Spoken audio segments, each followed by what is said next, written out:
on Netflix's dominance here in Nollywood. Within the last few years, let's be honest, Netflix has made a significant investment in Nigeria's Nollywood film and TV sector. Now, for this particular segment on the show today, we are going to be talking about one of the movies that's been a significant part of this investment. It's a TV series, Far From Home. Everyone's been talking about it. It talks about the story of Ishaya Bello, a young man who wants to make it big in the world of art, but then he has to go through loads of hurdles in order to get to his final destination. Will he achieve what he wants to? Well, take a look at the trailer before our guest on the show joins us to talk about Netflix's dominance in Nollywood. I'm sorry. Next time, don't touch. She has a boyfriend, remember? Only one student will be submitting to the London Art Institute. You have the temerity To steal from us. since you can't pay me what you owe me. I own your life. These children, they have money. They like expensive things. They like new things. I'll give you my molly to sell.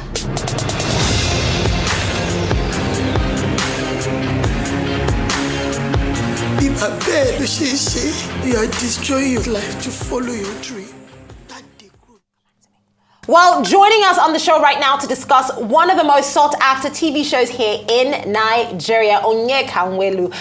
He is a current academic visitor to the African Studies Center at the University of Oxford, a visiting scholar as well to the Center of African Studies in the University of Cambridge. Onyeka, it's great to have you here on Arise 360. Thanks for joining us. So let's begin with your general overview on the productions that Netflix has churned out within the Nollywood space within the last few years. How would you assess the use of this investment that has so far come out?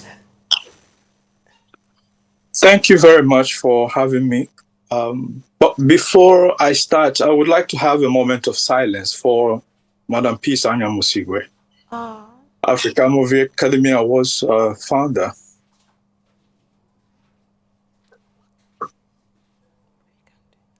Thank you. I think the emergence of Netflix in Nigeria is an utmost blessing. We have had the power to produce movies on our own for a long time and market them in different ways. And that has gone well. Nollywood is actually Nigeria's greatest export in any way. If you go anywhere in the world, the first thing they ask you about Nigeria is about the film industry.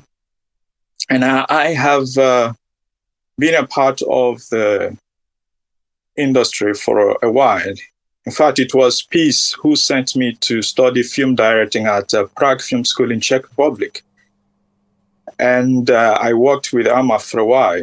If you know, I have also been nominated for the Ammas 3 times. But then this was her way of trying to structure the film industries in Africa by bringing them together under Africa Film Academy and under Amma itself. Also, Ebony Life and Kunla Floyal Studio and others, I don't intend to rule out anyone's significance in the film industry, but there are people who are working so hard to make sure that the industry is structured. And Netflix coming in is a big deal for us because now our films can also reach everyone in their bedrooms. And it's impressive. It's okay for people to criticize the works of Nollywood practitioners. I mean, nothing is ever okay for the world. Okay. So, yeah. All right, I just want to, I would like to bring your attention to, something that you did mention, talking about even the technicalities that are involved in modern day movies and series that are making it onto streaming platforms such as Netflix and Amazon that are internationally recognized platforms. Now, when we look at, the things that make it quality, the plots, the dialogue, the scenery, even the language, the camera angles, the types of camera movements that are used in such Nigerian movies, do you see a large extension or a move from what Nollywood movies used to feel like to now that we have all eyes looking at the movies that make it to these platforms? You need to understand that there is progression in life, and what the kind of clothing that our parents wore in the 80s, 70s, 60s are not the same that they are wearing now. So if we continue to compare the present with the past, I think that is injustice to the hard work that these people are doing. There is no way the cameras that we use today were in vogue in the past. No way. So the qualities have to sort of change and become better, because the world is becoming a better place, right? Or becoming an easy world to live in because of technology. These things were not available when these guys started Nollywood. So the comparison is not actually intelligent. For us to look at what we have right now and what we had in the past, because at the moment we have film schools that train people in cinematography and the rest of them. Perhaps they were not there in the past, but then you must also understand that there will always be changes.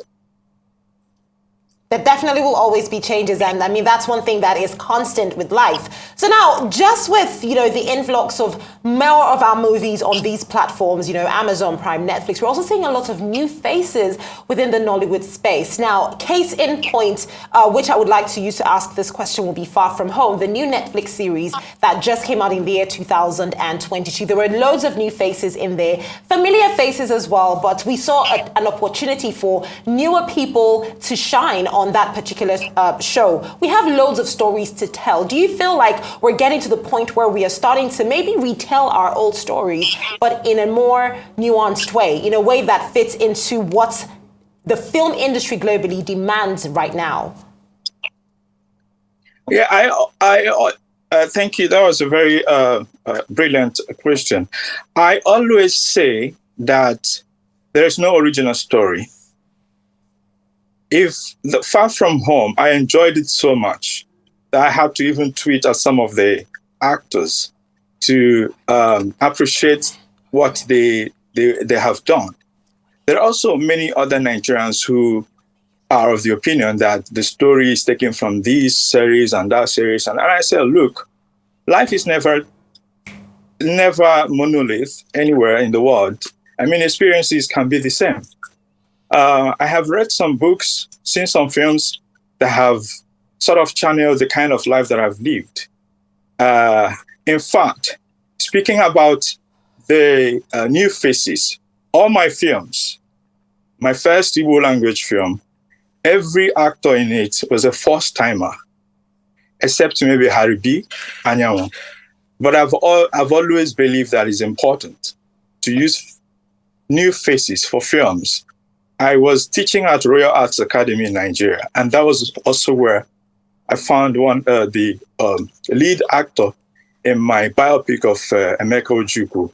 He was my student in school.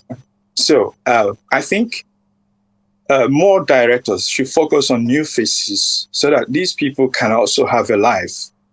I'm not kicking against the veterans or old faces, but I think it's very important. And I think it's beautiful what Netflix has done with, the directors have done and the writers have done with the new faces, although some of them have been acting in some other projects.